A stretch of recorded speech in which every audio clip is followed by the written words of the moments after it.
over and above these.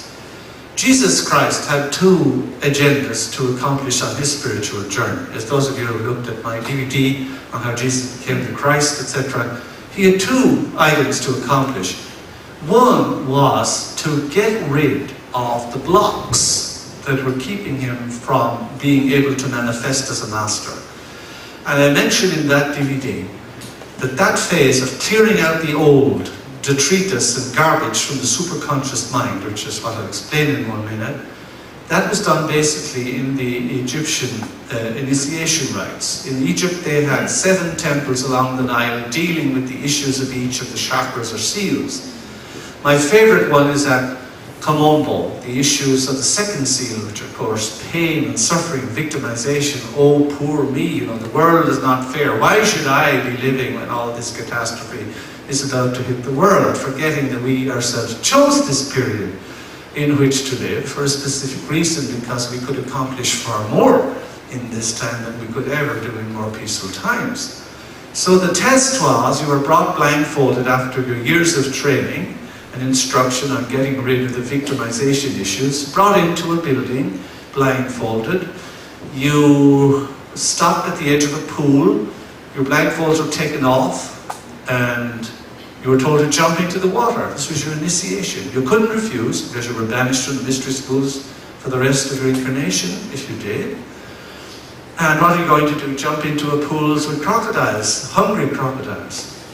So, to comply with the rules, some people would jump in, they'd splash around in the pool trying to avoid the crocodiles, which is not a career move in a crocodile pond. And the test was usually over quite quickly. No mess, no mopping up, no paperwork we're talking about. And if on the other hand you had mastered your teaching and you knew nothing could happen to you that the God within you did not allow, you would dive completely into the pool and you would end up right in front of where you had jumped in. There was a tunnel, 12 feet long, still there today. And you go through that tunnel. If it was very dark, if you had claustrophobia, of course, that was a problem. But there's no better cure for claustrophobia than a large Nile crocodile on your heels. So you come through that tunnel into another pool where there are no crocodiles. You had passed your test, and you were now free to go on to the issues of the third seal or chakra, the third being the issues of power, which was located at Karnak. And in the sixth test, which was located in the King's Chamber in Giza, the initiate was brought into the Great Pyramid, never having been there. If you knew what a test was about, of course, it would no longer be a test. You were brought in, placed blindfolded in the great sarcophagus. You were not told anything. The lid was put on, and the 8 priests who lifted you in went out. You're there in the great sarcophagus. You don't know if you're there for a month or a year or forever. Or maybe you're supposed to teleport out of it. You don't know. And if you're not able to keep control of your mind, and once you start moving your fingers to feel the edge, of the sarcophagus, you're doomed. Because before you know it, you're feeling the wall, then you're feeling the lid, and you lose your reason, or maybe you die from shock, whatever. The requisite period was 3 days and 3 nights, 72 hours.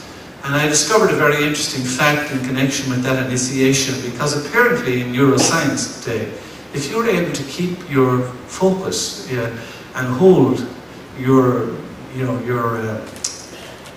death-killing fantasies in check for 22 hours under severe torment, when you come out of that test, which was 72 hours long, all of the negative neural nets of guilt and fear and suffering, all that, and victimization in your brain are totally eradicated. So you start with a clean slate. So that was the kind of journey that Jesus had to do, cleaning out the old programming. Because everything, as I'll explain in a few minutes, that has ever gone into our superconsciousness, and most of the great self-help movements that have appeared over the last 50 years, as I'll explain, have all failed.